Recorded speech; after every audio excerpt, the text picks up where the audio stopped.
क्या आप जानते हैं कि कैलाश पर्वत सिर्फ एक साधारण पर्वत नहीं है, यह शिवजी का धाम है, एक रहस्यमयी स्थान जहां वैज्ञानिक भी जाने से डरते हैं और योगी भी समाधि लगाते हैं। लेकिन आज हम आपको ऐसी कथा सुनाने जा रहे हैं जो आपको हैरान कर देगी। एक समय की बात है जब धरती पर पाप बढ़ने लगा और देवताओं ने महादेव से प्रार्थना की कि वे स्वयं कैलाश से उतरकर इस संकट का समाधान करें।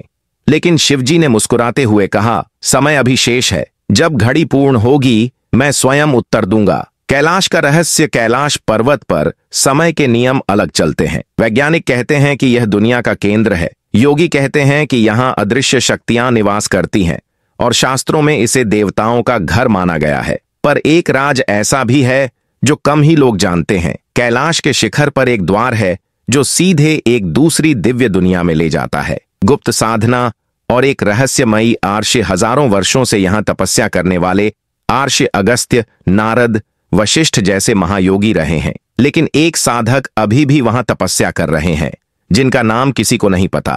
कहते हैं जब धरती पर महासंकट आएगा तो वही आर्षि मार्गदर्शन देंगे। वह दिन जब कैलाश पर्वत कांपा। कई वर्षों बाद एक रात कुछ ऐसा हुआ जिससे पूरी दुनिया में हलचल मच गई। कैलाश पर्वत के ऊपर एक दिव्य प्रकाश चमका। आकाश में भयंकर गर्जना हुई और ऐसा लगा जैसे पूरा पर्वत हिल गया हो। जो भी इस घटना को देख रहा था उसकी आंखें फटी की फटी रह गईं। कैलाश पर्वत की तलहटी में ध्यान मग्न संत की आंखों में चिंता थी। वे जानते थे कि किसी ने कैलाश के गुप्त द्वार को छूने की कोशिश की थी। यह वही द्वार था जिसके बारे में कहा जाता है कि अगर कोई अपात्र उसे खोलने की कोशिश करे तो भयंकर प्रलय आ सकती है। उसी रात मानसरोवर झील के पास कुछ साधकों ने एक विचित्र परछाई देखी। कोई रहस्यमयी शक्ति वहां विचरण कर रही थी। लेकिन यह कौन था? कोई साधारण इंसान या फिर कोई अदृश्य शक्ति? अघोरी तांत्रिक की भविष्यवाणी। कैलाश के पास ही स्थित एक प्राचीन गुफा में एक अघोरी तांत्रिक रहते थे जिन्हें लोगों ने वर्षों से नहीं देखा था। कहते हैं वे स्वयं महाकाल के वरदान से जीवित थे और उन्हें भविष्य देखने की शक्ति प्राप्त थी। जैसे ही पर्वत पर हलचल हुई वह अघोरी अपनी समाधि से जाग उठे। उनकी आंखें जल रही थीं और उन्होंने श्मशान भस्म उठाकर आकाश की ओर फेंकी। फिर वे जोर से बोले, जो भी कैलाश का रहस्य खोलने की कोशिश करेगा उसका अंत निश्चित है। लेकिन एक संदेश आया है, कोई आ रहा है, कोई जो स्वयं शिव के आदेश से इस रहस्य से पर्दा उठाएगा। यह सुनते ही उनके शिष्यों के रोंगटे खड़े हो गए। आखिर कौन था वह व्यक्ति जो शिव के आदेश से कैलाश पर्वत के रहस्यों को खोलने वाला था?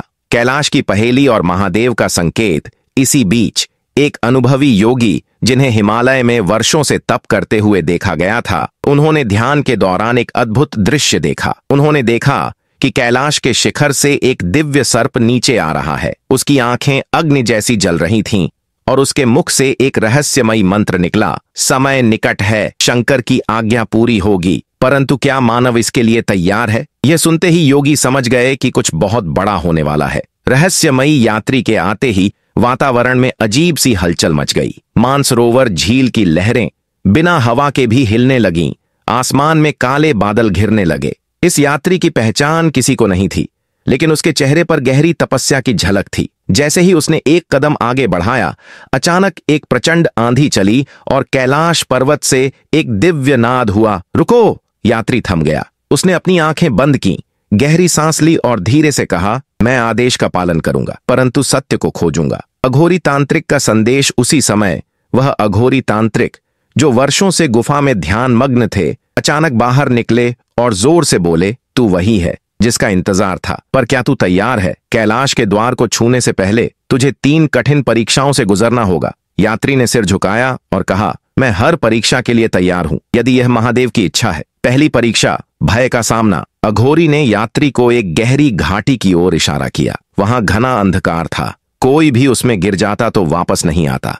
यदि तू कैलाश के द्वार तक पहुंचना चाहता है तो इस अंधकार में प्रवेश कर। अगर तेरा हृदय शुद्ध है तो तुझे रास्ता मिलेगा, वरना तू यहीं समाप्त हो जाएगा। यात्री ने बिना हिचकिचाए कदम बढ़ाया और अंधकार में प्रवेश किया। चारों ओर केवल घना अंधेरा था। वहां कोई दिशा नहीं दिख रही थी। अचानक उसे अपने चारों ओर अजीब अजीब आकृतियां दिखने लगीं। वे छायाएं थीं जो उसके भय को और अधिक गहरा कर रही थीं। तभी यात्री ने अपनी आंखें बंद कीं और जोर से एयूएम नमः शिवाय का जाप करने लगा। धीरे धीरे सब अंधकार मिट गया और सामने एक सीढ़ी प्रकट हुई। वह पहली परीक्षा में सफल हो चुका था।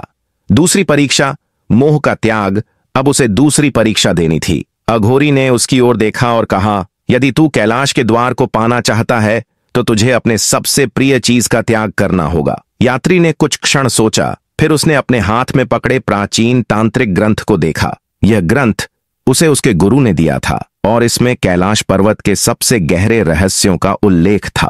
क्या तू इस ग्रंथ को छोड़ने को तैयार है? अघोरी ने पूछा। यात्री के चेहरे पर पीड़ा उभर आई। यह ग्रंथ ही उसका सबसे बड़ा सहारा था, लेकिन वह जानता था कि शिव के मार्ग में कोई मोह नहीं होना चाहिए। उसने ग्रंथ को उठाया, उसे जलती अग्नि में डाल दिया और आंखें बंद कर लीं। अचानक एक दिव्य प्रकाश निकला और एक गहरी आवाज आई, तूने मोह को त्याग दिया, अब तू दूसरी परीक्षा में भी सफल हो गया। तीसरी परीक्षा, महादेव का दर्शन। अब अंतिम परीक्षा बाकी थी। अघोरी ने उसकी ओर देखा और कहा, अब तुझे महादेव की सच्ची झलक पानी होगी। यदि तू शिव को पहचान सके तभी तू आगे बढ़ सकता है। यात्री ने आंखें बंद की और ध्यान लगाया। अचानक उसके सामने एक बूढ़ा साधु प्रकट हुआ। साधु के कपड़े पुराने और फटे थे और वह कांपते हुए यात्री से बोला, बेटा, मैं कई दिनों से भूखा हूं, क्या तू मेरे लिए अन्न ला सकता है? यात्री थोड़ा असमंजस में था। वह कैलाश पर्वत के द्वार को पाने निकला था और यहाँ एक वृद्ध साधु भोजन मांग रहा था, लेकिन कुछ सोचकर उसने तुरंत अपनी थैली में से बचा हुआ भोजन निकाला और साधु को दे दिया। जैसे ही साधु ने भोजन ग्रहण किया, वह अचानक दिव्य प्रकाश में बदल गया और यात्री के सामने स्वयं महादेव प्रकट हुए। तूने परीक्षा पास कर ली वत्स, अब तुझे कैलाश के रहस्य को जानने की अनुमति है, शिवजी ने कहा। यात्री ने सिर झुका लिया। उसकी आंखों से आंसू बहने लगे। अगर आपको हमारी वीडियो अच्छी लगी तो वीडियो को लाइक और चैनल को सब्सक्राइब जरूर करें।